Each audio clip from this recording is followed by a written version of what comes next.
കൂർക്കയുടെ ഗുണങ്ങളും ഇതിൻ്റെ ടേസ്റ്റും അറിഞ്ഞാൽ കഴിക്കാതിരിക്കുന്നവർ കുറച്ചുപേരെ ഉണ്ടാവും. ഇത് ക്ലീൻ ചെയ്യാൻ മടിച്ചിട്ടാണ് പലരും ഉണ്ടാക്കാത്തത്.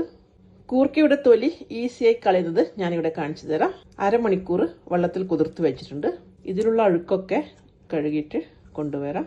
കൂർക്കയുടെ കഴുകി വൃത്തിയാക്കി കൊണ്ടുവന്നിട്ടുണ്ട്. ഞാനിവിടെ കൂർക്ക സ്റ്റീം ചെയ്യാൻ വെച്ചിട്ടുണ്ട്. 5-10 മിനിറ്റ് മതി. ഇടയ്ക്കൊന്ന് നമുക്ക് തുറന്നിട്ട് ചെക്ക് ചെയ്ത് നോക്കാം. വെന്തില്ല. വെന്ത് കഴിഞ്ഞാൽ തൊലി പൊളിക്കാൻ പറ്റും. കുറച്ചുകൂടി വേവാനുണ്ട്. വെന്ത് കുഴഞ്ഞു പോകാൻ പാടില്ല. അടച്ചു നോക്കാം. കൂർക്ക സ്റ്റീം ചെയ്യാൻ വെച്ചിട്ട് 20 മിനിറ്റായി. കൂർക്ക ഇവിടെ വെന്തിട്ടുണ്ട്. കുറച്ച് വലിയ കൂർക്കയാണ്, അതുകൊണ്ടാണ് സമയം എടുത്തത്. ഇനി ഇത് തണുത്തതിന് ശേഷം നമുക്കിതിൻ്റെ തൊലിയെടുക്കാം.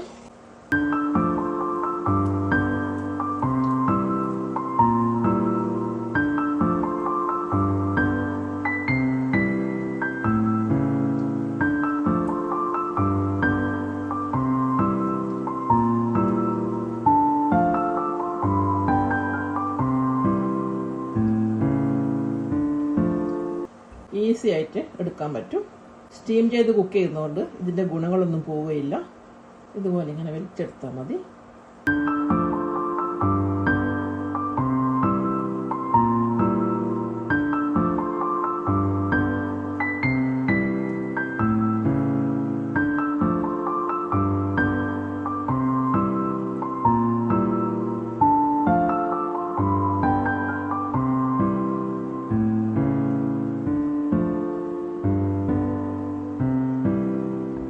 കൂർക്കയിൽ ഉപ്പ് പിടിക്കുമോ എന്നുള്ള ടെൻഷനൊന്നും വേണ്ട. ഉള്ളി വഴറ്റുമ്പോൾ അതിൽ ഉപ്പ് ഇടുമല്ലോ, ആ സമയത്ത് ഇതിൽ പിടിച്ചോളൂ. ഈസി ആയിട്ടല്ലേ നമ്മൾ കൂർക്കയുടെ തൊലിയെല്ലാം കളയുന്നത്. ഇനി എല്ലാവർക്കും കൂർക്ക ക്ലീൻ ചെയ്യേണ്ട ടെൻഷൻ വേണ്ട. ഇതുപോലെ ചെയ്താൽ മതി. ക്ലീനാക്കി കൊണ്ടുവന്നിട്ടുണ്ട്. ഇനി ഇത് നമുക്ക് ചെറുതാക്കിയിട്ട് കട്ട് ചെയ്യാം.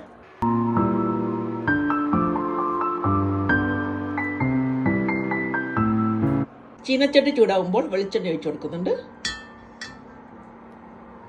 ഇതിലേക്ക് ചെറിയ ഉള്ളി കട്ട് ചെയ്തും ചേർക്കുന്നുണ്ട്. വെളുത്തുള്ളി ചതച്ചത്, കറിവേപ്പില എല്ലാം കൂടി ഒന്ന് വഴറ്റിയെടുക്കാം. പാകത്തിന് ഉപ്പ്. ഉള്ളി സോഫ്റ്റായി വന്നിട്ടുണ്ട്. അതിലോട്ട് ക്രഷ്ഡ് ചില്ലി ചേർത്ത് കൊടുക്കാം.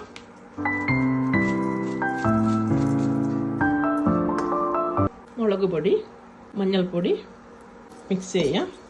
കുറച്ചുകൂടെ കറിവേപ്പില, വേണമെങ്കിൽ ഉപ്പ് കുറച്ചുകൂടി ചേർത്ത് കൊടുക്കാം. ഇനി ഇതിലേക്ക് കൂർക്ക ചേർത്ത് കൊടുക്കുന്നുണ്ട്. എല്ലാം കൂടി ഒന്ന് മിക്സ് ചെയ്യാം. കൂർക്കയിലേക്ക് ഉപ്പ് പിടിക്കാൻ വേണ്ടിയിട്ട് ഒരു 5 മിനിറ്റ് അടച്ച് വെച്ച് വേവിക്കാം. ഫ്ലെയിം കുറച്ച് വെക്കണം. എളുപ്പത്തിലൊരു കൂർക്ക മെഴുക്ക് പുരട്ടി ഇവിടെ റെഡി ആയിട്ടുണ്ട്.